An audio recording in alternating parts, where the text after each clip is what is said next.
Second ইমাম late করে দিয়েছে, দিয়ে তার নামাজ ছাড়া গেছে, মানে 30 সেকেন্ড আগে জামাত দাঁড়িয়ে গেছে, তো তার যদি একটু ছাড়া যায় নামাজে পড়ে নামাজটা আমি ছাড়া গেল, আমরা কি করবো বল? তুই জীবনে নামাজ পড়ি না, তুই ঈদ নিয়ে কি করবি বে? কথা বুঝতে পারেননি?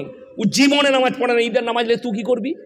তোর পড়া না পড়া দুটোই সমান, কোন রকমে এসে জুড়েছিস ওইটা। এই কুরবানির দিনে দেখবেন, বাকরা ঈদের দিনে ইমামের খালি সালাম ফিরাটা, ও লুঙ্গি ধরেই আছে, আত্মা এত পড়ছে,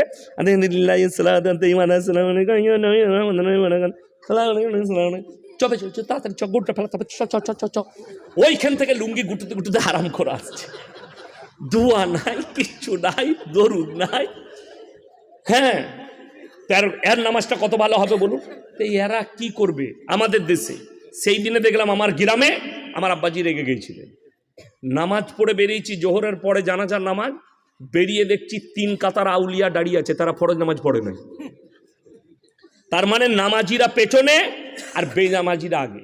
এই মৌলবীরাও জানে, বহু জায়গায় ঘটনা ঘটে, বেরিয়ে দেখছে যারা 5 ওয়াক্তের নামাজি তারা পেছনের কাতারে, আর 3 কাতার 4 কাতার হারামখোর দাঁড়িয়ে আছে, ইচ্ছাকৃতভাবে নামাজ পড়েনি, দাঁড়িয়ে আছে, বড় গুনাহ। উজু করে মসজিদের বাইরে দাঁড়িয়ে আছে, নামাজ পড়বে না।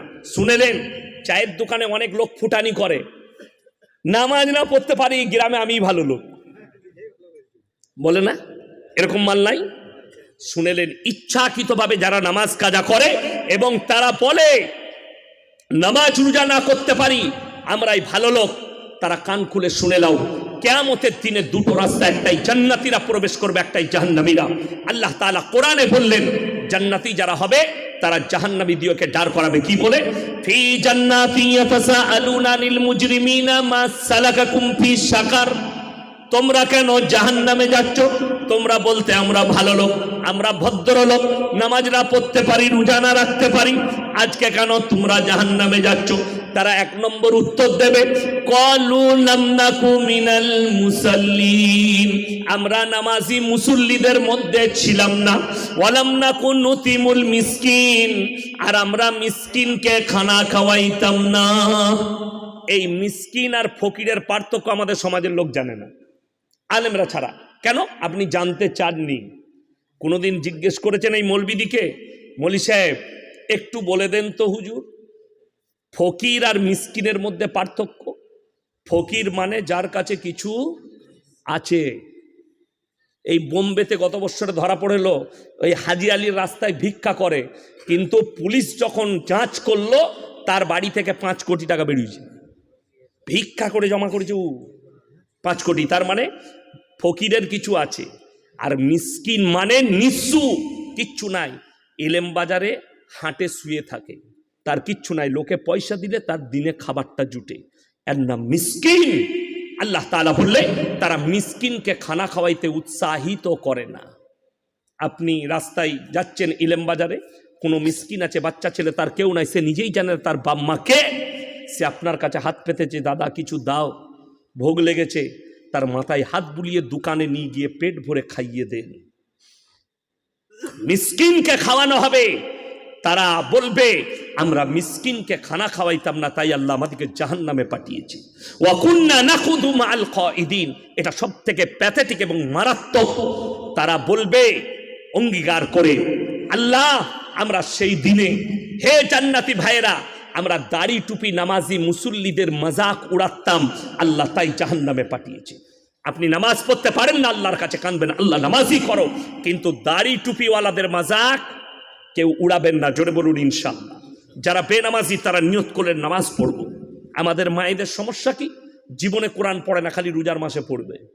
ঠিক বললাম না ভুল বললাম? আচ্ছা, কাঁচা পিতলের জিনিস জানেন? আচ্ছা, ব্যবহার করলে চকচক করে না ভরে রাখলে? কথা বলেন। ব্যবহার করলে চকচক করে।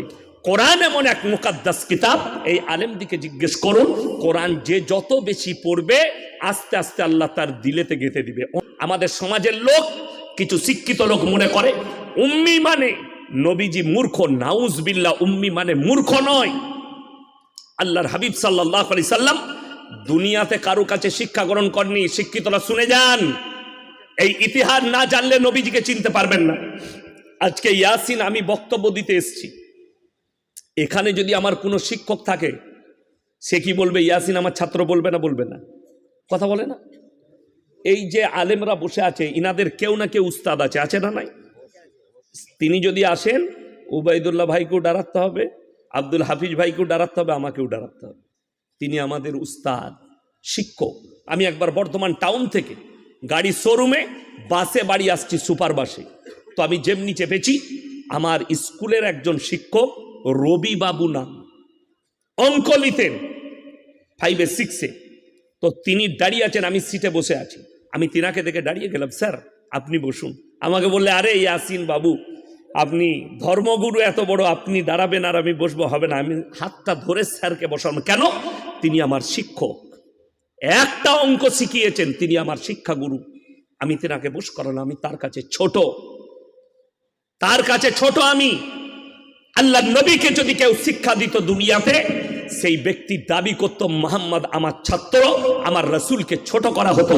অর্থাৎ যতগুলো নবী পয়গম্বর আল্লাহ দুনিয়াতে পাঠিয়েছেন, তাদের একটাও শিক্ষাগুরু নাই দুনিয়াতে। সকলের শিক্ষাগুরু হচ্ছেন আমার আল্লাহ নিজে। জোরে বলুন সুবহানাল্লাহ। এইটাই হচ্ছে সহিহ হাদিস। নবীজির শিক্ষাগুরু ছিল না তার। শুনেলেন, এটা লজিক।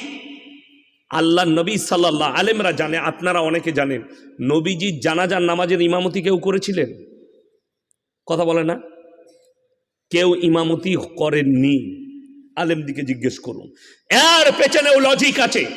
আপনার আমার জানাজার নামাজ হয়, আমার বাপ মরে গেলে জানাজা হবে, ইয়াসিন মারা গেলে জানাজা হবে। আপনার বাপ মরে গেলে কেউ না কেউ ইমামতি করবে, ঠিক কিনা? আল্লাহ নবী দুনিয়া ছাড়লেন, যিনি আদি থেকে অন্ত পর্যন্ত সৃষ্টির শ্রেষ্ঠ, তেনার জানাজার নামাজের ইমামতি কেউ করেনি।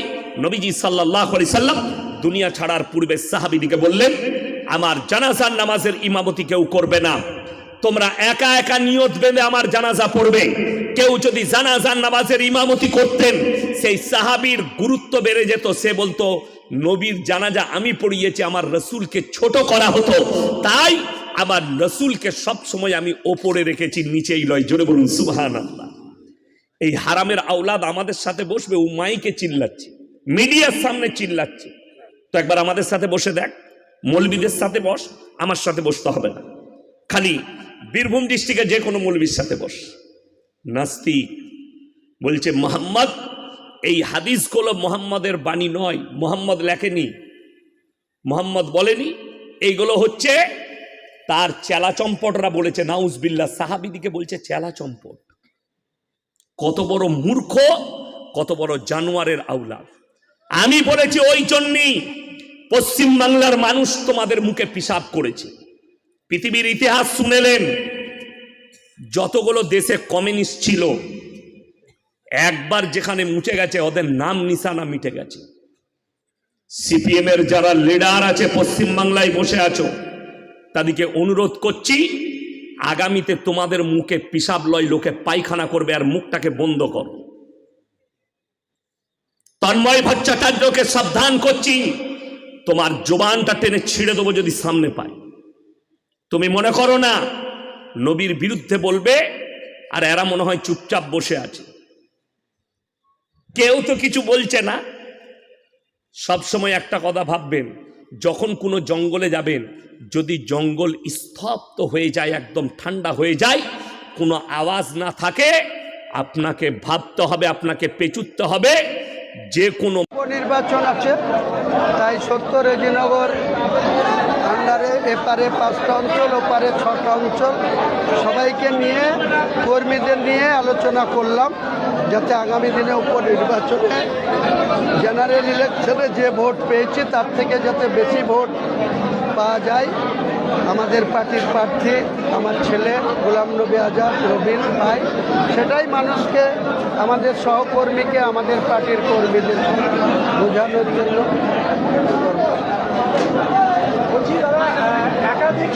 দেখুন, এর আগেও কোনো দিন ইমাম ভাতা ছিল না, মুয়াজ্জিন ভাতা ছিল না। মুসলমান সমাজ তাদের মসজিদে ইমাম পুষেছে, মুয়াজ্জিন পুষেছে, তাদের খাবার দাবার দিয়েছে, তাদের বেতন দিয়েছে। এই সামান্য 3000 আর 1500 না পেলেও মুসলমান সমাজের কোনো কিছু অসুবিধা হবে না। তারা নিজেরাই তাদের ইমামকে তাদের বেতন বেতন দিতে পারবে, তাদের খাওয়া খাওয়ার দিতে পারবে, জামা কাপড় দিতে পারবে, নিশ্চয়ই কোনো অসুবিধা হবে না। দারোগা এই সরকারের কাছে নিজেদের নাম্বার বাড়ানোর জন্য অতিরিক্ত করছে। আমি বলবো মুসলমান সম্প্রদায়ের মানুষ সংযত আচরণ করে ঘেরাঘুরো জায়গায় কোরবানি করুক। এইসব দারোগা যদি কোনো অসভ্যতা করে, কোনো কিছু করার চেষ্টা করে, আমরা তার প্রতিবাদ করব, তার বিরোধিতা করব।